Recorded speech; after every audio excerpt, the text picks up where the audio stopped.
ഇന്ന് ഞാൻ വന്നിട്ടുള്ളത് വളരെ എളുപ്പത്തിൽ ഉണ്ടാക്കാൻ പറ്റുന്ന നല്ലൊരു ചിക്കൻ മപ്പാസിൻ്റെ റെസിപ്പി കേട്ടോ. നമ്മുടെ ഗീ റൈസ് അതേപോലെ തന്നെ പൊറോട്ട ചപ്പാത്തി ഒക്കെ കഴിക്കാൻ പറ്റുന്ന നല്ലൊരു അടിപൊളി ഡിഷാണ് കേട്ടോ.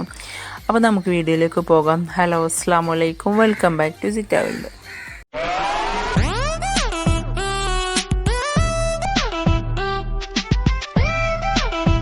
അപ്പം നമുക്ക് ഉണ്ടാക്കുന്നത് എങ്ങനെ നോക്കിയാലോ.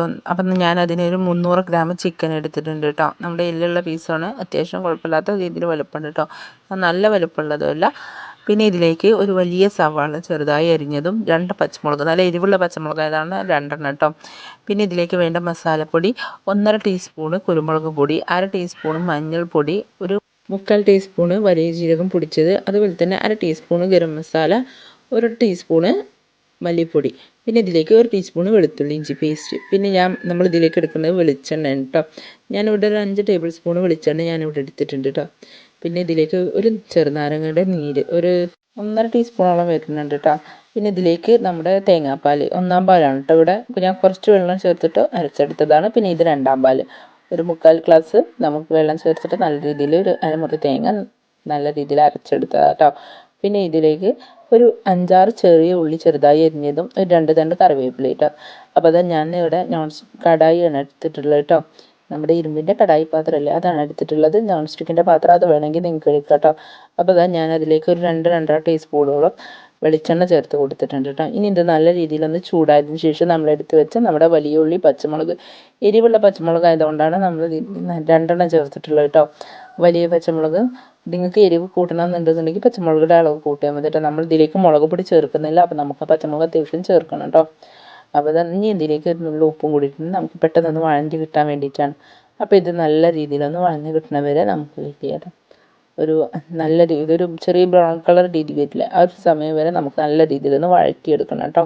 അപ്പോൾ നിങ്ങൾ ഈ ചാനൽ ആദ്യമായിട്ട് കാണുന്നവരാണെന്നുണ്ടെന്നുണ്ടെങ്കിലും നിങ്ങൾ ഈ വീഡിയോ ആദ്യമായിട്ട് കാണുന്നവരാണെന്നുണ്ടെന്നുണ്ടെങ്കിൽ ഒന്ന് സബ്സ്ക്രൈബ് ചെയ്യണേ. നിങ്ങൾക്ക് വീഡിയോസൊക്കെ ഇഷ്ടമാകുന്നുണ്ടെന്നുണ്ടെങ്കിൽ നിങ്ങൾ ലൈക്ക് ഷെയറൊക്കെ ചെയ്യണം കേട്ടോ. അപ്പോൾ അത് നമ്മുടെ വലിയ ഉള്ളി നല്ല രീതിയിലൊന്ന് ബ്രൗൺ കളറായി വന്നിട്ടുണ്ട് കേട്ടോ. കരിയാനും പാടില്ല, ആ ഒരു രീതിയിൽ നല്ല രീതിയിലൊന്ന് വഴഞ്ഞ് കിട്ടണം, അതാണ് കേട്ടോ. ഇനി ഇതിലേക്ക് നമ്മുടെ വെളുത്തുള്ളി ഇഞ്ചി പേസ്റ്റ് ചേർത്ത് കൊടുക്കാം കേട്ടോ. നമുക്ക് നിങ്ങളുടെ അഭിപ്രായങ്ങളൊക്കെ നിങ്ങൾ കമൻറ്റ് ബോക്സിൽ അറിയിക്കണം കേട്ടോ. നിങ്ങൾക്ക് വീഡിയോസൊക്കെ ഇഷ്ടമുണ്ടെന്നുണ്ടെന്നുണ്ടെങ്കിലൊക്കെ. അപ്പോൾ ഇനി ഇതൊരു 1 മിനിറ്റ് നമ്മുടെ ആ ഒരു പച്ചമണം ഉണ്ടല്ലോ വെളുത്തുള്ളി ഇഞ്ചിയുടെ പേസ്റ്റിൻ്റെ, ആ ഒരു പച്ചമണം മാറുന്നവരെ നമുക്കൊന്ന് വെയിറ്റ് ചെയ്തെടുക്കാം കേട്ടോ. അപ്പോൾ അത് ആ വെളുത്തുള്ളി ഇഞ്ചി പേസ്റ്റിൻ്റെ ഒക്കെ ഒരു പച്ചമണമൊക്കെ മാറിയിട്ടുണ്ട്. അപ്പോൾ അതിലേക്ക് നമ്മൾ എടുത്ത് വെച്ച മല്ലിപ്പൊടി, ഗരം മസാല, അതുപോലെ തന്നെ കുരുമുളക് പൊടി, മഞ്ഞൾപ്പൊടി, വലിയ ജീരകം പൊടിച്ചത്, അതെല്ലാം കൂടി ചേർത്തിട്ട് നല്ല രീതിയിലൊന്ന് മിക്സ് ചെയ്തെടുക്കുക കേട്ടോ. ഇത് ഒരു മിനിറ്റ് ഒന്ന് വഴറ്റിയെടുക്കണം കേട്ടോ. നമ്മുടെ ആ ഒരു അതിൻ്റെ ഒക്കെ ഒരു പച്ചമണം ഉണ്ടല്ലോ, അതൊക്കെ ഒന്ന് മാറിയ ഉള്ളിലേക്കൊക്കെ ഒന്ന് പിടിച്ചിരിക്കണം കേട്ടോ.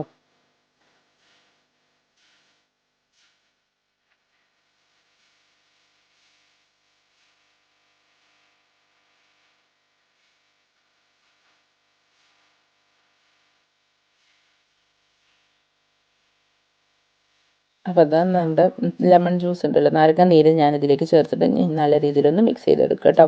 നമ്മുടെ ഒരു മസാലപ്പൊടിയൊക്കെ പച്ചമണം മാറിയതിന് ശേഷം മാത്രമേ നമ്മൾ ലെമൺ ജ്യൂസ് ചേർക്കാൻ പാടുള്ളൂ കേട്ടോ. ഇനി ഇതിലേക്ക് നമ്മൾ എടുത്ത് വെച്ച ചിക്കൻ ചേർത്തിട്ട് നല്ല രീതിയിൽ മിക്സ് ചെയ്തെടുക്കാം. എന്നിട്ട് നമുക്ക് 2/4 പാൽ നമ്മൾ എടുത്ത് വെച്ചില്ലേ തേങ്ങേൻ്റെ, ആ 2/4 പാലിലാണ് നമ്മൾ ഈ ചിക്കൻ വേവിച്ചെടുക്കുന്നത് കേട്ടോ. നിങ്ങളത് കുക്കറിൽ വേവിക്കാൻ നോക്കാത്ത കേട്ടോ. അപ്പോൾ നമ്മുടെ വെള്ളം ഏറാനുള്ള ചാൻസ് കൂടുതലാണ്. അപ്പോൾ ഞാനിവിടെ ഇതുപോലത്തെ കടായി പാത്രത്തിൽ നിങ്ങൾ എടുത്താൽ മതി കേട്ടോ. നമ്മുടെ എല്ലുള്ള പീസ് തന്നെ എടുക്കാൻ കഴിയുന്നത് നോക്കണം കേട്ടോ. അപ്പോൾ ഞാനിതിലേക്ക് നമ്മുടെ 2/4 പാൽ ഒഴിച്ച് കൊടുത്തിട്ടുണ്ട്. പിന്നെ ആവശ്യത്തിനുള്ള ഒരു ഉപ്പും കൂടി ചേർത്തിട്ട് നല്ല രീതിയിലൊന്ന് മിക്സ് ചെയ്തെടുത്തിട്ടുണ്ട്. ഇനി ഇത് നമുക്ക് അടച്ച് വെച്ച് നല്ല രീതിയിലൊന്ന് വേവിച്ചെടുക്കാം കേട്ടോ. ഞാനിവിടെ ഒരു 5 മിനിറ്റ് 6 മിനിറ്റിലോളം ഞാനത് നല്ല രീതിയിലൊരു മീഡിയം ഫ്ലെയിമിലിട്ട് നല്ല രീതിയിൽ തിളപ്പിച്ചെടുത്തിട്ടുണ്ട് കേട്ടോ.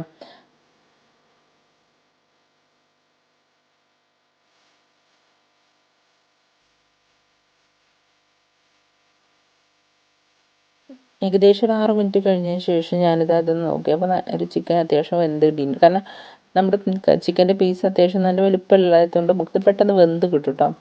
അപ്പോൾ അങ്ങനെ ഇതുണ്ട്. നമ്മുടെ ചിക്കൻ്റെ പീസ് വലിയതാണെന്നുണ്ടെന്നുണ്ടെങ്കിൽ നമുക്കൊന്ന് വെന്ത് കിട്ടാൻ നമുക്ക് പ്രയാസകരം. അപ്പോൾ ഇത് നല്ല രീതിയിൽ വെന്ത് വന്നിട്ടുണ്ട് ചിക്കനും, അതുപോലെ തന്നെ നമ്മുടെ പാൽ ഒഴിച്ചതൊക്കെ നല്ല രീതിയിൽ ഒന്ന് വറ്റി കിട്ടിയിട്ടുണ്ട്. അപ്പം ഈ ഒരു കൺസിസ്റ്റൻസി ആകുമ്പോൾ നമുക്ക് ഇതിലേക്ക് നമ്മൾ എടുത്ത് വെച്ച 1/4 പാൽ ചേർത്തിട്ട് ഒരു മിനിറ്റോളം നമുക്കിതൊന്ന് നല്ല രീതിയിലൊന്ന് തിളപ്പിച്ചെടുക്കാം കേട്ടോ.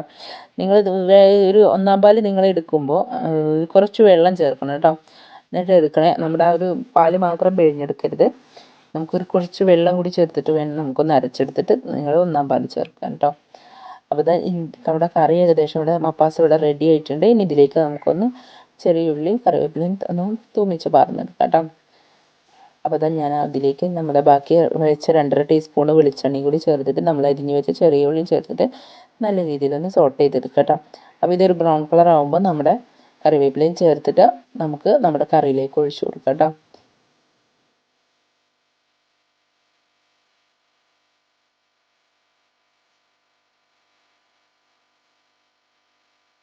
അപ്പോൾ അതാ ഏകദേശം ഒരു ചെറിയ ബ്രൗൺ കളർ ആയി വന്നിട്ടുണ്ട് കേട്ടോ നമ്മുടെ ചെറിയ ഉള്ളി. ഇനി ഇത് നമുക്കൊന്ന് കറിയിലേക്ക് ഒഴിച്ചു കൊടുക്കാം കേട്ടോ. ഇതാ ഞാൻ കറിവേപ്പില അതിൻ്റെ മുകളിലിട്ടിട്ട് അതിൻ്റെ മുകളിലേക്കാണ് കേട്ടോ നമ്മുടെ ഈ ഉള്ളി വഴറ്റിയത് നമുക്കിതിലേക്ക് ചേർത്ത് കൊടുക്കുന്നത്. ഇനി ഇത് നല്ല രീതിയിലൊന്ന് മിക്സ് ചെയ്തതിന് ശേഷം നമുക്കത് പെട്ടെന്നൊന്ന് അടച്ച് വെക്കാം കേട്ടോ. അപ്പം നമ്മുടെ ചിക്കൻ മപ്പാസ് ഇവിടെ റെഡി ആയിട്ടുണ്ട് കേട്ടോ. നല്ല ടേസ്റ്റാണ്. നമ്മുടെ മസാലക്കറി ഉണ്ടല്ലോ ആ ഒരു ടേസ്റ്റ് അല്ല, ഒരു വെറൈറ്റി ടേസ്റ്റ് ആയിട്ട് വരും കേട്ടോ ഈ ഒരു മപ്പാസ്. നമ്മുടെ ഗീ റൈസിലേക്ക് നല്ലൊരു അടിപൊളി കോമ്പിനേഷനാണ്.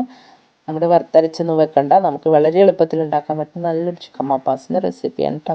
അപ്പോൾ എല്ലാവരും ഒന്ന് ഉണ്ടാക്കി നോക്കണേ. നിങ്ങളുടെ അഭിപ്രായങ്ങളൊക്കെ നിങ്ങൾ കമൻറ്റ് ബോക്സിൽ അറിയിക്കുക. നിങ്ങൾ സബ്സ്ക്രൈബ് ചെയ്യാത്തവരാണെന്നുണ്ടെങ്കിൽ ഒന്ന് സബ്സ്ക്രൈബ് ചെയ്യുക കേട്ടോ. ഞാൻ വീഡിയോസൊക്കെ ഇടുമ്പോൾ നിങ്ങൾക്ക് പെട്ടെന്ന് നോട്ടിഫിക്കേഷൻ കിട്ടാൻ വേണ്ടിയിട്ട് അതിൻ്റെ തൊട്ടടുത്തുള്ള ബെല്ലൈക്കണും കൂടി നിങ്ങളൊന്ന് എനേബിൾ ചെയ്യണം കേട്ടോ. അപ്പോൾ നമ്മുടെ മപ്പാസ് റെഡി ആയിട്ടുണ്ട്. നിങ്ങളെല്ലാവരും ഒന്ന് ഉണ്ടാക്കി നോക്കുക. നമുക്ക് മറ്റൊരു വീഡിയോ